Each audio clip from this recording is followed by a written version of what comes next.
Lu was starting to train Giju on what to do. First he needed to take a look at his own vessel. Giju was sitting in a meditative position and with his eyes closed started to focus and meditate, blocking all external information and feeling everything happening inside himself. Feel your heartbeat, blood flow, contraction and relaxation. Feel the mana flowing from his heart to his head and limbs. His connection to his egos, in other words, feel the link. He kept contemplating himself, and as he did so, he almost had an out-of-body experience and his body started to shift in place.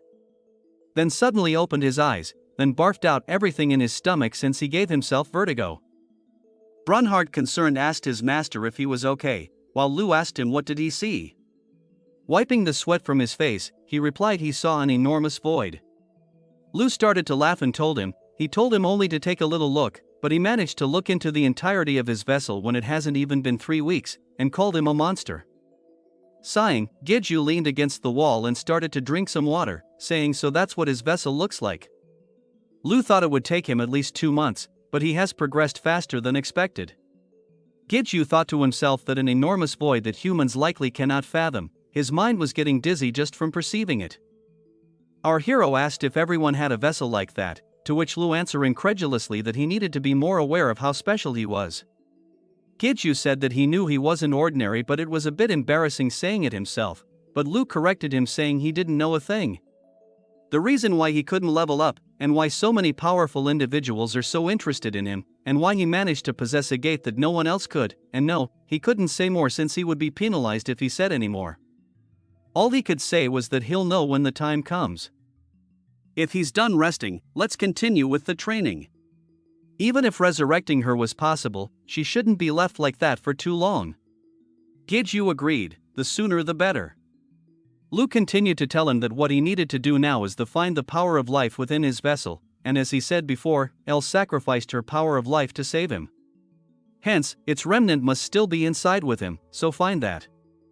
Thinking about life, Giju closed his eyes again and started to concentrate. Lu warned him not to look at its entirety like he did before.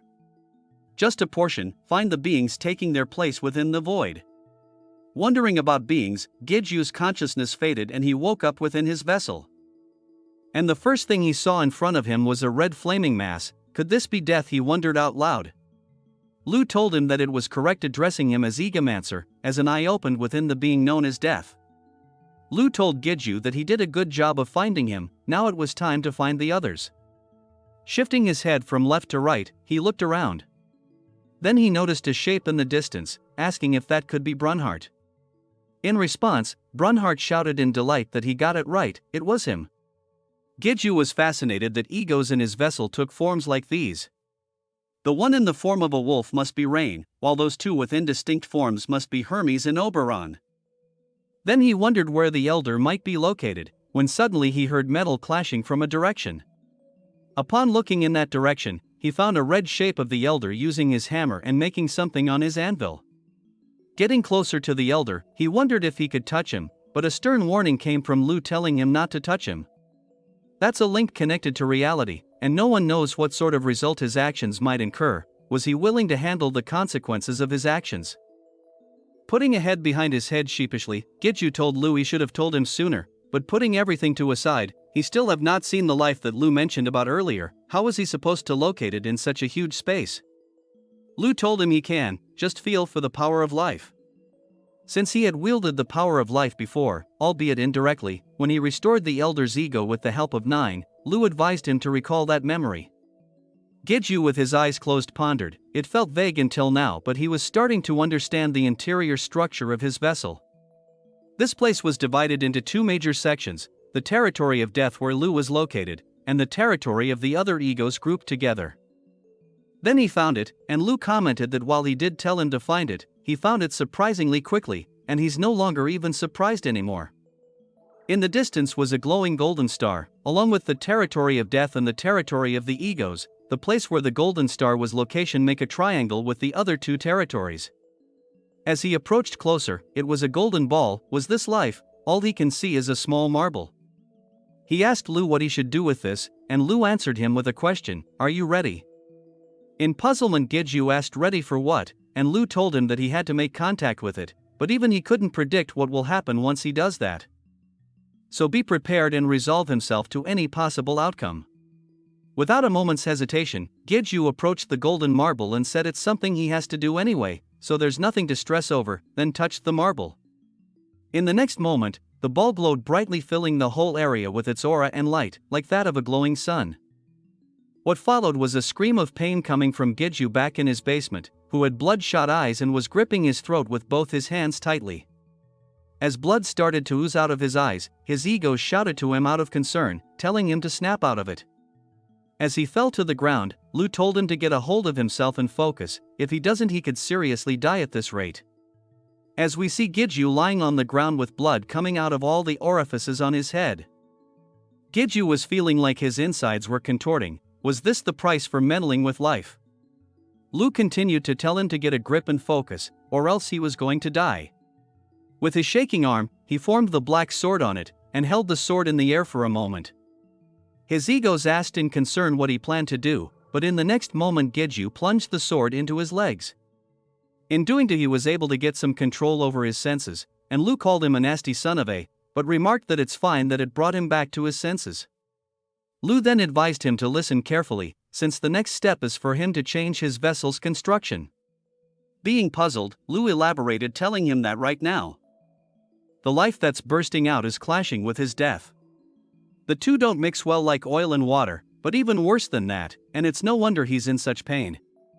That's why he needs to build a wall between the two of them, and Gyeju asked how the hell was he supposed to do all that, and Lu advised him to adjust the order of the territories into death, the territory of egos, then life. And if he wasn't able to do this, his life won't last much longer. Then he asked again, how was he supposed to do all that, but a sudden fit of pain struck him at that moment, making him faint into unconsciousness. As he collapsed onto the floor, Brunhart shouted for him not to die. The fall made him regain part of his consciousness. But he felt it was going to slip away from him, but Lu warned him to try to stay like that. Since the territories were already starting to move, and in his semi-conscious state the territories were moving subconsciously to their proper positions. Sometime later, Gyeju suddenly woken up gasping for air.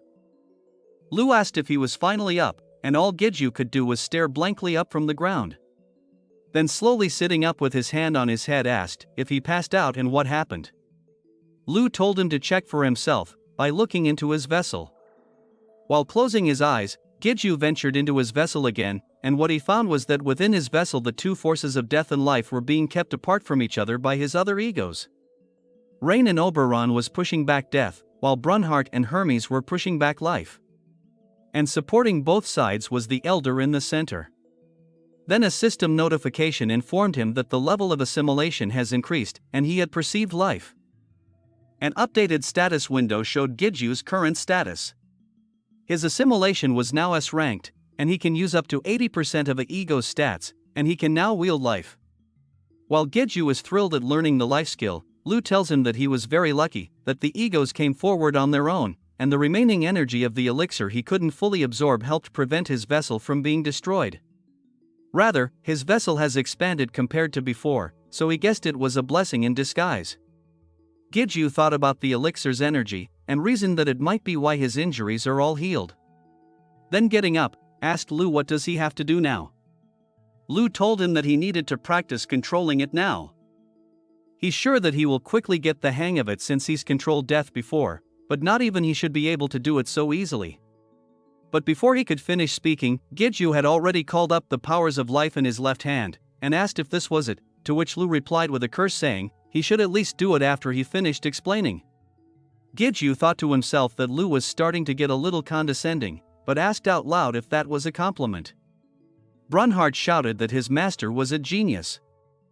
Trying to change the topic, Lu told him that next he will need to train to be able to control it with precision, at least as well as he controls death.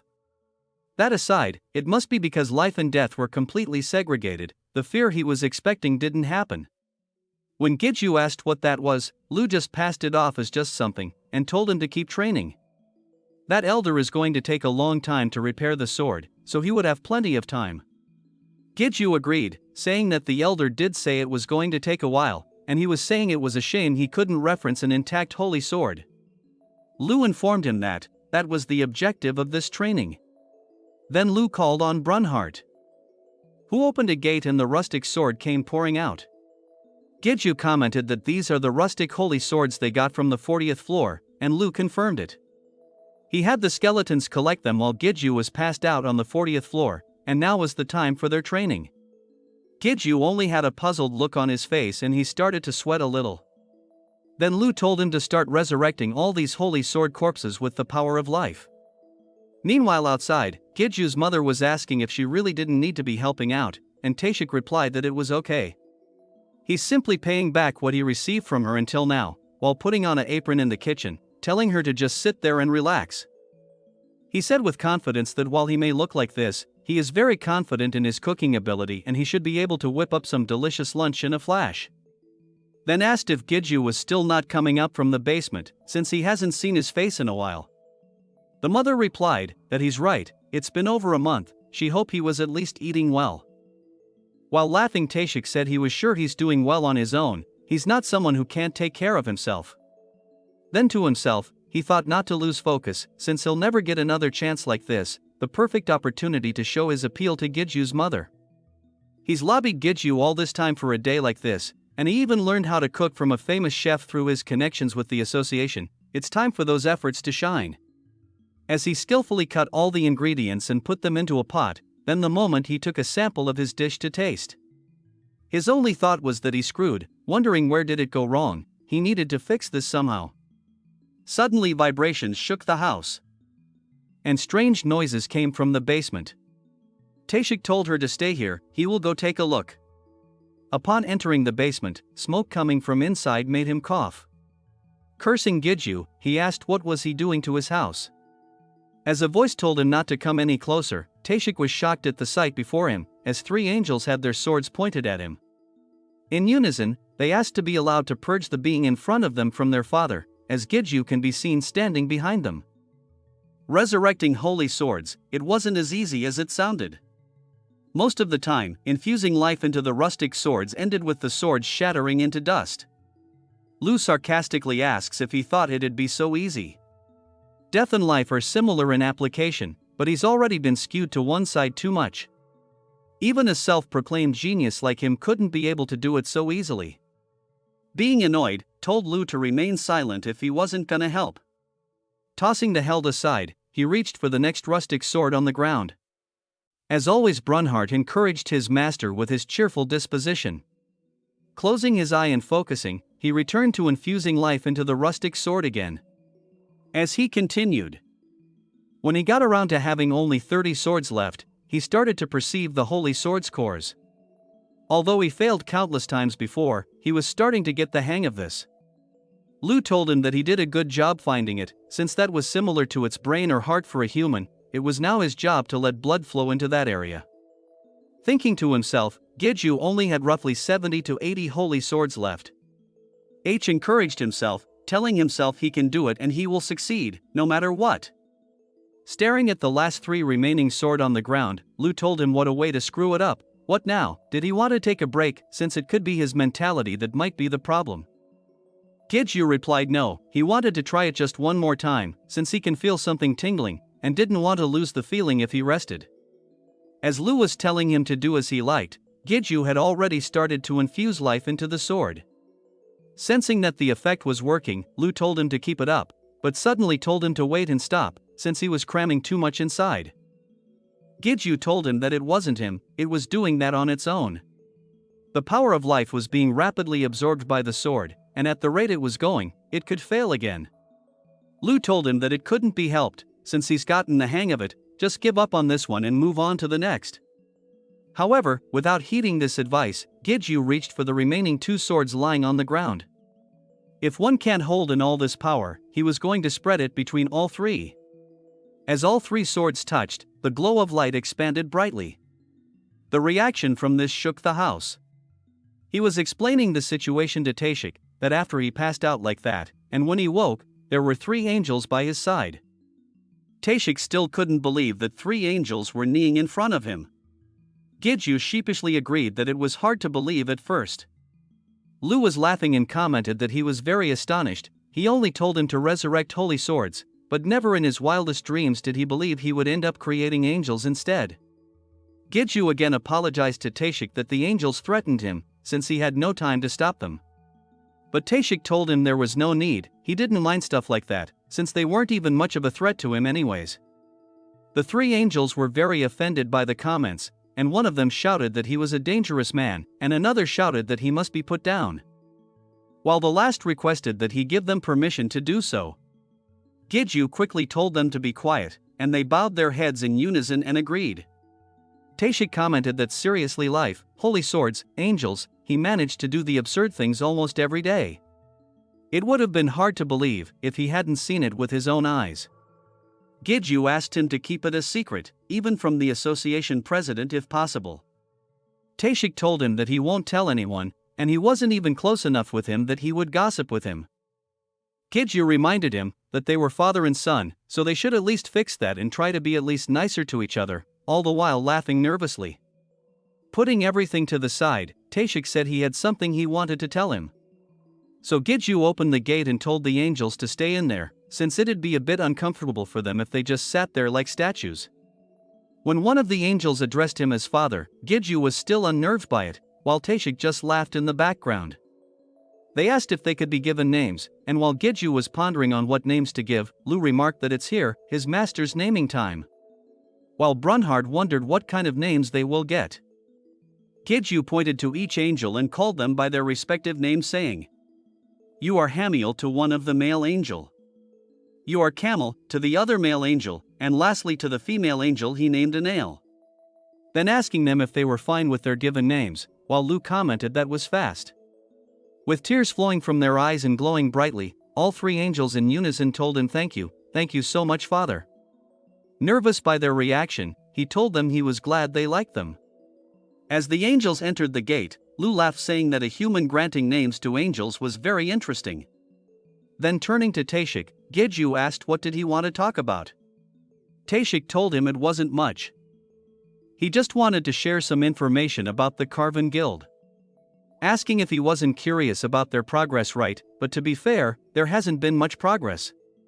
Despite them roaming about, there are barely any traces of them, and it's not like their activities are restricted to just within their country, so they can only find small portion of them even if they do find them. That's why they needed to cooperate with associations from across the world, and the Demon King is taking care of that.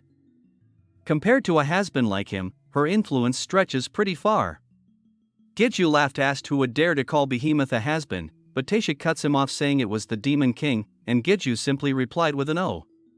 Then Giju commented that, wasn't Teshik climbing the towers again recently, and Teshik replied that since Giju was getting caught up in things that even he didn't even know about, so how could he just stay still?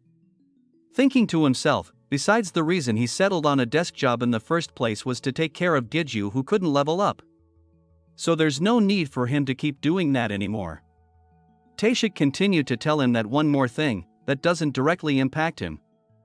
But gates have been highly active recently, and even few unique gates have appeared.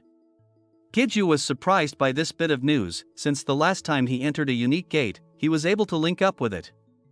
Then getting excited, he asked if any guilds have gone into the unique gates, and if not, he wanted to take care of them. Teshik told him sure, he probably can, since most people usually stay away from unique gates. Then Teshik told him he will be leaving now, and a sly Giju replied to Teshik telling him to have a good time with his mom. Giju thought about the unique gates, and Brunhard having the skill that can absorb gates. Brunhard was excited, thinking his gate might get bigger. As Giju pondered on absorbing gates and the impact it will have on the existing gate's internal structure and monsters, he entered his gate. Thinking his gate currently is a bit gloomy, so it'd be great if the atmosphere could change. But as soon as he entered the gate, one of the angels was shouting that Father must have sent them here to purge this world of the undead, he will personally purify those filthy fake bodies of theirs. The Lich with the armies of the undead was shouting how dare flies like them set foot unto his great master's territory. He'll break those ugly wings and rip out their pretentious faces. An all-out war was breaking out between the three angels and the armies of the undead in front of Giju. He stared at this scene in front of him dumbstruck. Subscribe to the channel for the next part. Thank you for watching, until next time.